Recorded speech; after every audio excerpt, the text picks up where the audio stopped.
Good morning সকলোকে মই মোৰ নতুন ভিডিঅ'টোলৈ স্বাগতম জনাইছোঁ। ৰাতিপুৱা গা পা ধুই আহিলোঁ, বাহি কাম হৈ গ'ল। এতিয়া আৰু নিজৰ অকণমান যতন লওঁ। মানে কি হয়, ৰাতিপুৱা মই এইখিনি সময়তে কৰোঁ, তাৰপিছত আৰু পাহৰিয়ে থাকোঁ। তেনেকৈ আৰু ৰাতিপুৱা ক্ৰীম চ্ৰীম লগাই লৈ আৰু পাকঘৰ ডিউটিত লাগিব। আৰু মই গাত মিঠাতেল দিওঁ, কিন্তু এতিয়া যিহেতু গৰম, গতিকে অলপ নাৰিকল তেল দিলোঁ। মানে তেল নিদিলে মোৰ গাটো কিবা লাগে, সেইকাৰণে অকণমান তেল সানি ল'লেহে ভাল লাগে। আৰু এতিয়া আহি গ'লোঁ পাকঘৰৰ ডিউটিত, লাগি যাওঁ আৰু চাহ পানী বনোৱা। ৰাতিপুৱা সময় যিহেতু মা দেউতা আছে আৰু বাহঁতো কোনো নাইয়ে, আমি চাৰিজনে, গোসাঁনী, মই, মা, দেউতা। এতিয়া চাহ বনাই দিলোঁ আৰু মই কেতিয়াবা খাওঁ, কেতিয়াবা নাখাওঁ। আৰু গোসাঁনীয়েও চাহ খাম কৈছে আজি, যিহেতু জ্বৰৰ পৰা উঠিলে তাই, এতিয়া অলপ কিবা কিবি খাব ইচ্ছা কৰি থাকে, সেইবাবে চাহ চিৰা দি দিলোঁ। ক'ত যাবা গোসাঁনী? স্কুলত।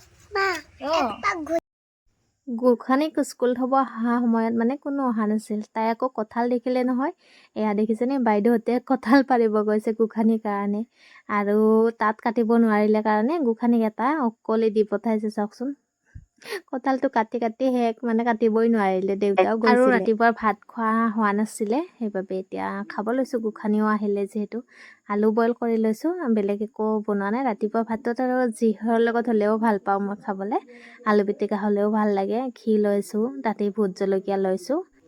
আকৌ পথাৰত চাহ দিবৰ কাৰণে যোগাৰ কৰিবই হ'ল, মায়ে যোগাৰখিনি কৰি দি আছে। গোসাঁনীকো হেনো লাগে, তাই পূৰা আইতাকৰ কাষতে ৰখি আছে।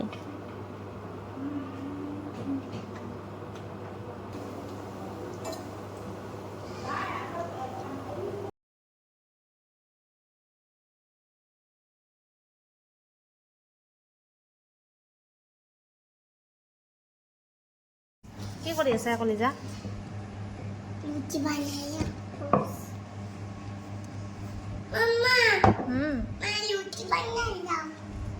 ৰুটি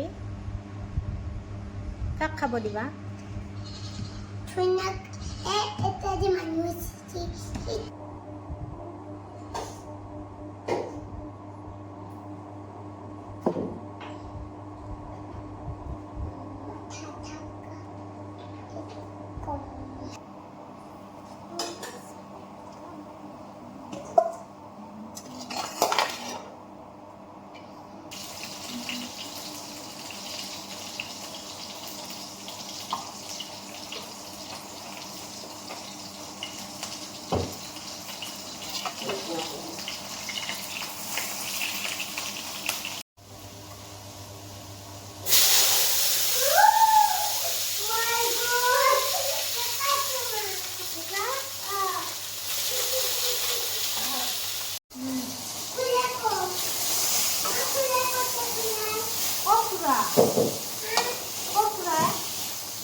গোসাঁনী ৰুটি বনাই তো মানে সেয়া হোৱা নাই। গোসাঁনী কি ৰুটি বনাই আছা? বাবা, কি খাই আছা গোসাঁনী? মুড়ি ভাজা হয় নেকি? বা, টেষ্টি হৈছে না? ভাত খোৱা টাইমত পিঠা খা।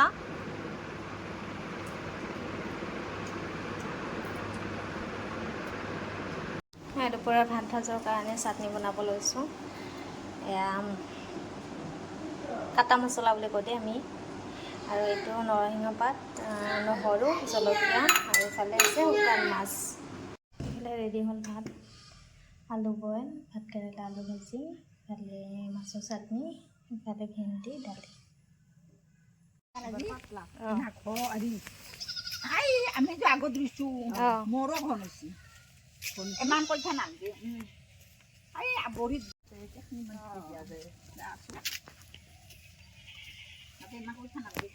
ভাত খাই উঠি অকণমান জিৰণি লৈ এয়া মেইন ডিউটিলৈ ওলাইছোঁ। মা, মই আৰু কাষৰে খুৰীমা। আৰু কঠীয়া অকণমান কম আছিলে, সেইবাবে কঠীয়া লৈ ওলাইছে দেই মা আৰু খুৰীমা। মই লোৱা নাই, মই পানী চানী লৈছোঁ আৰু এনেকৈ ভিডিঅ' কৰিছোঁ। ভাল লাগে পথাৰত নামি দেই, আৰু বতৰ ধুনীয়া, মানে বৰষুণো হৈ আছে। এতিয়া বৰষুণ নাই বাৰু, ধুনীয়া ঠাণ্ডা বতৰ ৰুবলৈ বহুত বেছি ভাল হৈছে বোকা পানী চাওকচোন একদম আঁঠুলৈকে বোকা পানী হৈছে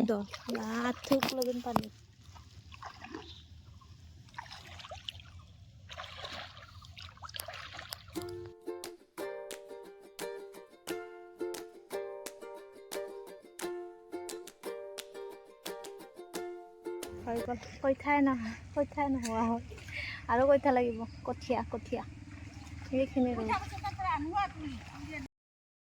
মাটি যিহেতু 3 ঠাই মানত আছে সেইবাবে অকণমান দিগদাৰ হয় কঠীয়া ক'ৰবাত যাব লাগে উঠাব আকৌ ৰুবলৈ আহিব লাগিব অলপ এইখিনিয়ে ৰৈ গ'ল কঠীয়া মানে নহ'লে আৰু দেউতা গোসানীৰ লগত থাকিবলগীয়া হ'ল যে কঠীয়া আনিবৰ কাৰণেও আৰু উঠাবও আছে বাৰু সেইকাৰণে আকৌ আহিলোঁ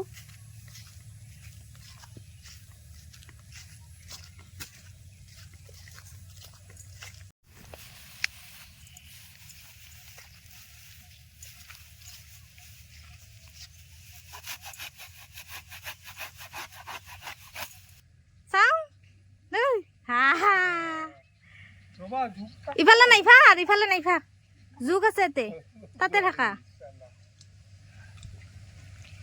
এইবাৰ আহিলোঁ ইয়াতে আৰু আজি আমাৰ শেষ দিন মানে ৰোৱা শেষ আৰু ৰোৱা শেষত এনেকৈ আমাৰ ভঁৰাল বান্ধে আমি কিন্তু আমাৰ ভাষাত ভাখৰি বান্ধা বুলি কওঁ মায়ে সেইখিনি কাম কৰি আছে ধুনীয়াকৈ কঠীয়াৰে এনেকৈ ঘৰ এটা বনাব লাগে তাত তামোল পাণ দি সেৱা ল'ব লাগে আই লক্ষ্মীৰ এয়া ভঁৰাল বান্ধি আছে মায়ে আৰু ভঁৰালটো বন্ধা হোৱাৰ পিছতে আমাৰ এই বছৰলৈ ৰোৱা শেষ কিন্তু বহুত কাম থাকে বাৰু দেউতা পথাৰত থাকিবইলগীয়া হয় গৰু আহে তাৰপিছতে পথাৰত বন হয় তেনেকৈ আৰু বহুত কাম থাকে এইখিনি আমাৰ ঘৰৰ সন্মুখৰ মাটি তাত ধুনীয়াকৈ হৈ গ'ল এতিয়া অকণমান মাৰ লগত ধেমালি কৰিছোঁ চাওকচোন এতিয়া সেয়া শেষ কৰি ঘৰলৈ বুলি আহি আছোঁ মা আৰু সেয়া খুৰীমা থাকিলে তাতে সেৱা লৈ আছে মই সেৱা লৈ আহিলোঁ আৰু ইমান বোকা আছিলে ইয়াত পানীয়ে নাই জানেনে একদম বোকা বহুত আছিলে মোক ৰান্ধনি বনাব আনছা ৰান্ধনি বনাই দিলাম মোক আজি মাংস বনাই খুৱাব লাগিব স্পেচিয়েল আজি মানে খুৰীমাহঁতৰো ৰোৱা উঠিলে সেইকাৰণে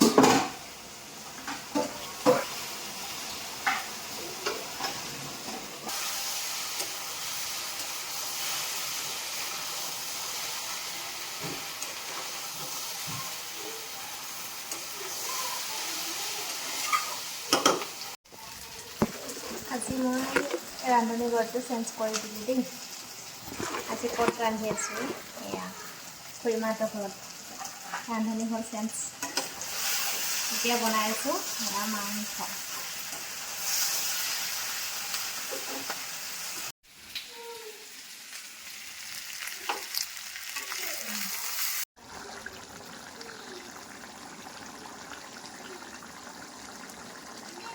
বনাই মেলি দিলোঁ এতিয়া খুৰীমাই ভাত বাঢ়ি আছে এতিয়া খাব লাগে আৰু ভিডিঅ'টো আছিলে মানে আজিলৈ আহিছোঁ বাই বাই